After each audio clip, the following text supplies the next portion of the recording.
It was 5:30 a.m., and the building known as Braytech International towered over the sleeping city like a glass giant. The moon was still fading, the sun barely stretching. And inside those glossy walls, a single figure moved silently.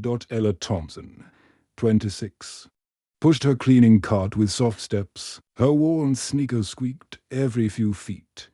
Though she didn't hear it, she never heard anything. Ella had been deaf since birth. She never complained. She never asked for anything. She just wanted to work, survive, and stay invisible. Every morning, she mopped the executive floors, polished the chrome door handles, emptied bins, and cleaned the massive windows that looked out over the skyline. Her day started when everyone else was asleep and ended just as the city came alive. And, like clockwork, at exactly 8 o'clock a.m., the glass elevator doors would part, and he would arrive. Damian Bray. CEO, billionaire, genius, intimidating. He never smiled, never lingered, just walked straight through the lobby with tailored suits and a cold, calculated expression. Ella never expected him to see her. She was just the maid, just the girl who blended with the walls. But one morning something shifted. That day, she'd finished cleaning early. The elevator pinged. Damian Bray stepped out. For a second, just a split second, their eyes met.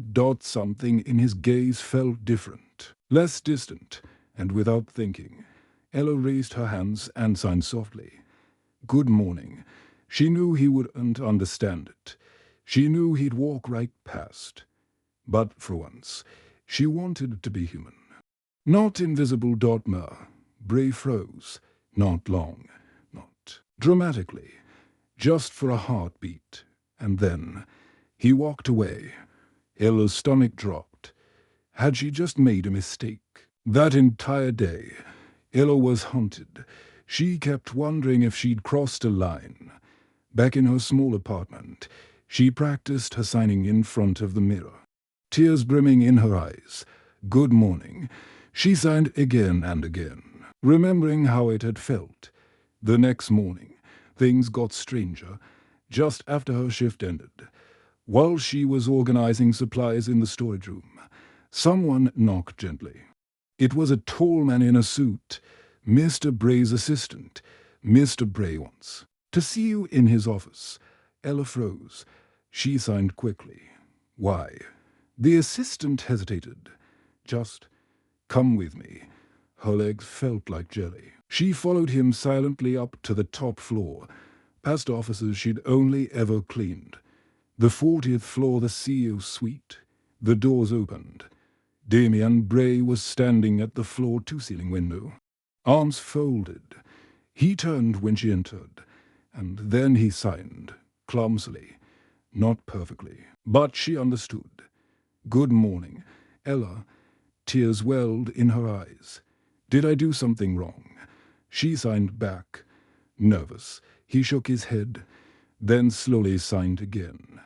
I saw you sign. I didn't know what it meant. I learned. You learned. She signed in disbelief. I stayed up all night watching videos. He replied, trying to say good morning the way you did. She didn't know what to say. No one had ever done that for her before. He looked uncomfortable. You don't need to respond. I just wanted you to know that I saw you. That's all. She nodded and smiled. That small smile would go on to change both of their lives. Days passed. Weeks. Ella noticed something odd. Every morning, Mr. Bray would pause just briefly and send something new. Thank you. How are you? Water. Work. Little by little. His hands spoke louder than his voice ever had. Eventually, Ella stopped avoiding eye contact. She smiled more. She signed back with more confidence. Employees began whispering. Greater than wise. The CEO signing to the maid. Are they friends? What's happening? One rainy Tuesday, everything changed again. A foreign client visited Mr. Liang. a deaf tech mogul from China. The meeting was tense. The client's interpreter was late. Mr. Bray looked round the room, then turned toward the corner where Ella had just finished cleaning. "Ella," he said and signed. Her heart pounded. "Would you help me?" "Yes." She nodded quickly, stepping forward. For the next 30 minutes, Ella translated with grace, precision, and respect. Mr. Liang smiled broadly, visibly more comfortable after the meeting. Mr. Liang shook her hand. "She's a gift." He signed. And Damien Bray agreed. The next day, something unheard of happened. Damien called a company-wide town hall, standing before hundreds of employees. He gestured to a projection slide. "Project inclusive." A new era at Braytech spoke. Clearly but slowly, this company was built on innovation. But what is innovation if it excludes people like Ella? Gasps echoed across the room. She was invisible for too long. No longer from today. Braytech will offer full accessibility tools in every department. Sign language classes, subtitled, meetings, silent spaces, and more. The applause was thunderous. Ella stood in the wings, covering her face with her hands. In the weeks that followed, Ella became the face of the initiative. Though still shy, she found her rhythm. Her signs were bold. Her presence gentle but commanding. She led weekly sign language workshops, created an accessibility handbook, trained department heads. Suddenly, people began to look at her differently, not as a maid, not as someone broken, but as someone powerful. Not everyone liked the change. One day, as Ella walked past the executive lounge, she overheard saw Claire Weston, the head of PR, whispering cruelly, "Greater than it's pathetic. She's just a maid. This is all charity." Ella walked away, hurt again. But later that week, Claire's name disappeared from the leadership roster. At the next board meeting, Damien said calmly, "Compassion isn't charity, it's leadership."